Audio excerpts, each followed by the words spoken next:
একজন বুজুর্গ বলছিলেন যে ইমান তোমাকে ফজরের সময় ঘুম থেকে উঠাইয়া মসজিদ পর্যন্ত আসতে পারলো না, তুমি কিভাবে আশা করো সেই ইমান তোমাকে জান্নাতে নিয়ে যাবে? বুঝেন নাই মনে? আবার বলি, তিনি বলছিলেন যে ইমান তোমাকে ঘুম থেকে উঠিয়ে ফজরের সময় মসজিদ পর্যন্ত নিতে পারলো না, তুমি কিভাবে আশা করো সেই ইমান তোমাকে জান্নাতে নিয়ে যাবে? তাহলে বোঝা গেল জান্নাতে নিয়ে যাওয়ার জন্য আমাদের মূল মাধ্যম কি বলেন তো? ইমান। ফজরের সময় ঘুম থেকে উঠার জন্য আমাদের মূল সবচেয়ে অ্যালার্ম হলো আমাদের ইমান।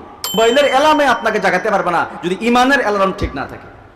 ইমান যখন মজবুত থাকবে মানুষের ভিতরে, তো ফজরের সময় অটোমেটিক ঘুম ভেঙে যাবে যে আমার আল্লাহ আমাকে ডাকছে, আমাকে এখন মসজিদে যেতে হবে, এখানে আল্লাহর নাফরমানি হচ্ছে, আমার চোখ বন্ধ করে ফেলতে হবে, এটা ছেড়ে চলে যেতে হবে। রাসূলুল্লাহ সাল্লাল্লাহু আলাইহি ওয়াসাল্লাম বলেন যে কিয়ামতের আগে এমন একটা সময় আসবে, সকালবেলা মানুষ ইমান নিবে, সন্ধ্যার সময় ইমান হারিয়ে ফেলবে। ইউসবিহুর রাজুলু মুমিনান ওয়া ইউমসি কাফিরান। সকালে ইমানদার, বিকালবেলা ইমান হারিয়ে ফেলছে। সন্ধ্যায় ইমান নিবে, পরবর্তী সকালের আগে ইমানকে হারিয়ে ফেলবে। এমন একটা কঠিন সময় আমরা পার করছি। যে আমরা মোবাইল ব্যবহার করি, মোবাইলে চার্জ দিতে হয়, দেওয়া লাগে কি লাগে না ভাইরা?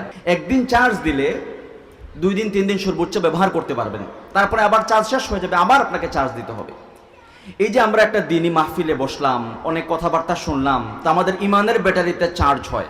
এর মাধ্যমে মনের মধ্যে আগ্রহ জাগে যে আমি নেকির কাজ করব, গুনাহ থেকে বেঁচে থাকবো।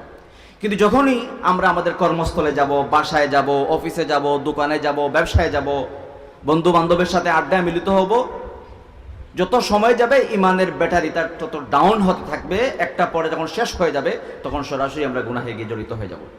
এই জন্য ইমানের ব্যাটারিতে চার্জ দেওয়ার জন্য সবচেয়ে কার্যকর পদ্ধতি হলো এই যে হালাকা আমরা এখানে ছোট্ট পরিসরে বসলাম না, এটা শুধু এখানে না, মসজিদে বসবো, মাদ্রাসায় বসবো, বাসায় বসবো, 2-3 জন মিলে যখন আমরা ইমানি কথাবার্তা বলবো এবং শুনবো, তো আমাদের ইমানের ব্যাটারিতে চার্জ হবে, আমরা গুনাহ থেকে বেঁচে থাকা সহজ হবে।